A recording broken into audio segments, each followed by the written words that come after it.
우리가 계속 살펴보고 있는 빌립보 교회에는 서열 싸움이 있었던 것 같습니다. 빌립보 교회는 사도 바울이 자주장사 르디아라는 이방 여인의 집에서 개척한 교회입니다. 그 귀신 들렸다 고침받은 여인과 빌립보 감옥의 간수와 그 가족이 교인이 되었습니다. 얼마나 많은 교인이 출석했는지는 알 수가 없으나 빌립보 교회는 한 여인의 헌신으로 출발한 교회이기 때문에 여성 중심의 교회로 발전한 것 같습니다. 한국 교회도 마찬가지지만 교회 부흥 발전에는 헌신된 여성의 힘이 대단합니다. 그런데 빌립보 교회는 세밀하고 모성적 사랑이 넘치고 부드러운 배려가 넘쳤지만 하나됨이 약했습니다. 사도 바울은 빌립보서 4장 2절에서 내가 유오디아를 권하고 순두계를 권하노니 주 안에서 같은 마음을 품으라 라고 권면하고 있습니다. 하나 되는 삶을 살라는 것은 단순히 두 여인에게만 주는 교훈이 아니었습니다. 빌립보 교회 전체에 오늘 말씀을 통해서 교훈해 주고 있습니다. 본문 2절을 보시면 마음을 같이하여 같은 사랑을 가지고 뜻을 합하며 한 마음을 품어라고 말씀합니다. 서열 의식을 가지고 다투지 말고 하나 되라는 연합 의식을 강조하고 있습니다. 하나 되는 것이 하나님의 뜻이고 하나님이 기뻐하시는 것입니다. 그래서 본문 4절 하반부를 보시면 나의 기쁨을 충만하게 하라라고 사도 바울은 말씀하고 있습니다. 그런데 실상 원문은 2절에서 이 말씀이 기록되어 있습니다. 하나 되어 나의 기쁨을 충만하게 하라는 것입니다. 열심히 선교 헌금을 하여 바울을 돕고 열심히 전도하는데 빌립보 교회 성도들이 하나 되지 못했다는 소식을 들었을 때 사도 바울의 마음이 얼마나 슬펐겠습니까?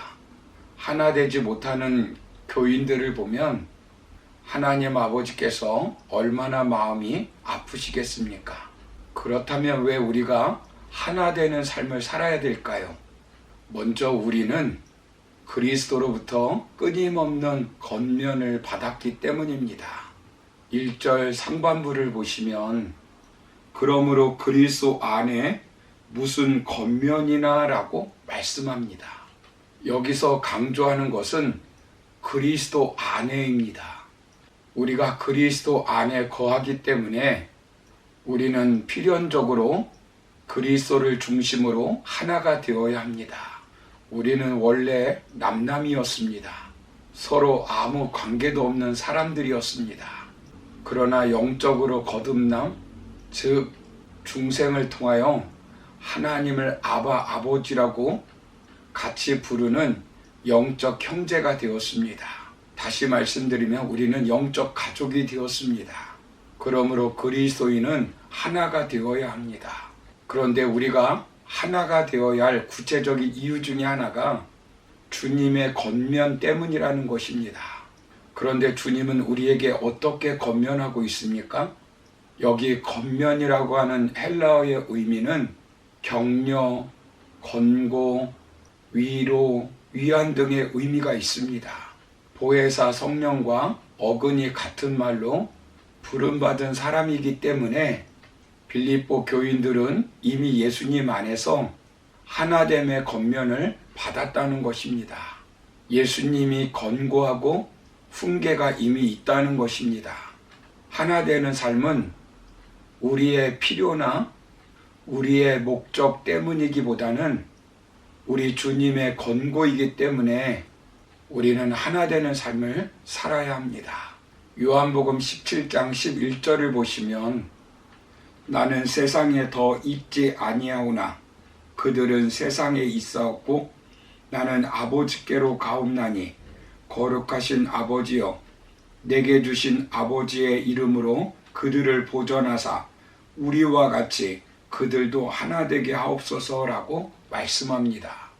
그리고 요한복음 17장 20절 21절을 보시면 내가 비옵는 것은 이 사람들만 위함이 아니요 또 그들의 말로 말미암아 나를 믿는 사람들도 위함이니 아버지여 아버지께서 내 안에 내가 아버지 안에 있는 것 같이 그들도 다 하나가 되어 우리 안에 있게 하사 세상으로 아버지께서 나를 보내신 것을 믿게 하옵소서라고 말씀합니다. 예수님이 하나 되는 삶을 살라고 권면한 것처럼 우리도 하나 되는 삶을 살아야 될 줄로 믿습니다. 두 번째로 우리가 하나 되는 삶을 살아야 될 이유는 우리가 그리스도로부터 사랑의 위로를 받았기 때문입니다. 본문 2절 중반부를 보시면 사랑에 무슨 위로나라고 말씀합니다. 여기서 위로는 위로, 격려로 해석되는 말입니다. 예수님께서는 우리를 위하여 사랑으로 위로하셨습니다.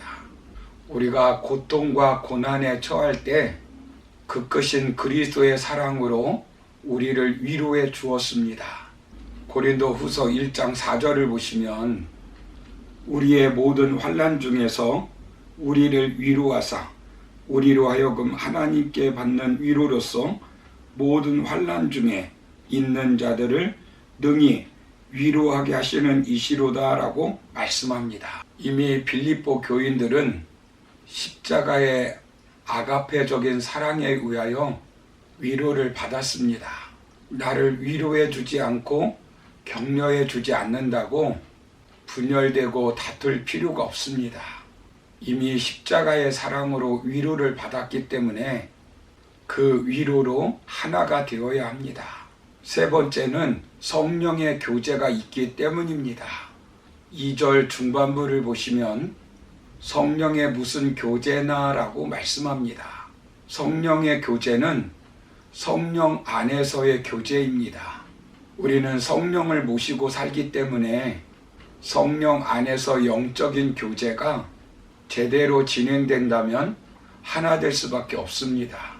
교회를 이루는 성도들은 모두 한 성령으로 말미암아 거듭나 한 몸을 이루고 있어서 사실상 다툼과 분열이라는 개념이 어울리지 않기 때문입니다.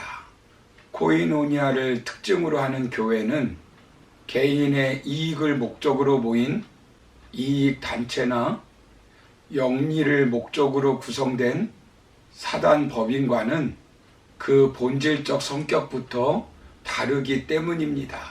이익에 의한 교제가 아닙니다. 선호도에 의한 교제가 아닙니다. 취향에 따른 교제가 아닙니다. 성령에 근거한 교제입니다. 마지막으로 우리가 하나 되어야 될 이유는 긍휼과 자비가 있기 때문입니다. 2절 하반부를 보시면 긍휼이나 자비가 있거든 이라고 말씀합니다. 긍휼과 자비는 증언법으로 간주하여 하나로 해석할 수 있습니다. 우리는 그리스도의 자비와 긍휼을 받을 자격이 없습니다. 의역하여 해석하자면 긍휼과 자비로 우리가 죽을 죄, 지옥 갈 죄에서 용서를 받은 것입니다. 우리 모두는 무자격자인데 과분한 은혜를 입어 죄를 용서받았기 때문에 서로 용서하고 하나 되는 삶을 살아야 합니다. 우리가 이미 엄청난 용서를 받았는데도 불구하고 작은 잘못을 보면서 용서하지 못하고 정죄하고 갈라서고 다툴 필요가 없습니다. 사랑하는 성도 여러분, 예수님 안에 있는 사람들은 그리스도의 권면, 사랑의 위로, 성령의 교제, 긍휼과 자비, 이 네 가지를 이미 받은 사람들입니다. 이것이 있는 사람들이 신앙인이고 이것이 없는 사람들은 비신앙인들입니다. 빌립보 교인들은 이미 이것을 받았다는 것입니다. 그렇기 때문에 하나 되는 삶을 살아야 한다는 것입니다. 우리도 마찬가지로 그리스도의 권면, 사랑의 위로, 성령의 교제, 긍휼과 자비, 이 네 가지를 이미 받은 사람들입니다. 그러므로 우리도 그리스도 안에서 하나 되는 삶을 살아가는 저와 여러분 다 되기를 주님의 이름으로 축원합니다. 감사합니다.